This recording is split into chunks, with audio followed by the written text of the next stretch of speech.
अस्सलाम वालेकुम चाचा जी, की हाल चाल ने?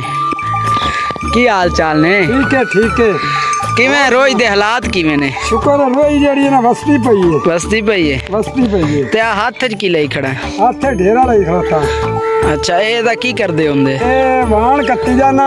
अच्छा, ते लेलां दी फलां दी तंदी बनाऊंगा। अच्छा, फलां दी तंदी लेलां दी बनावनी है। हां जी। अच्छा, ए किन्ना गुट्टा हो जावे ता ए बन जासी तंदी? किलो दा एक होवे ता ए 50 लेले दा बन जांदी। अच्छा, 50 लेले दी बन जांदी। ए किन्ने अरसे तुहानू वल आंदा जी? ए मैनू 30-40 साल तो 30-40 साल तो वल आंदा है। ते भेड़ां किन्नी देर तो चरा रहे हो? भेड़ां मैं तने तो सर रोटा दा जंग लगा तो मैं भेड़ा ना। अच्छा, हां उदों तो बादशाही अजूब सदर तो लईए ते मैं भेड़ा ना। अच्छा, ते ए टोबा अपना आदा है ना? टोबा रही माला मेरा आदा है। मैं करीम दा पोतरा, शहर दा पोतरा। अच्छा, टोबा मेरा आदा है। अच्छा, अपना टोबा है जी। आज कौम की है?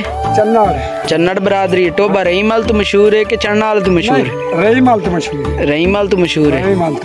अच्छा, ये टोबा दादे पड़दादे की विरासत आ रही है? अच्छा, ठीक हो गया जी, अल्लाह हाफिज।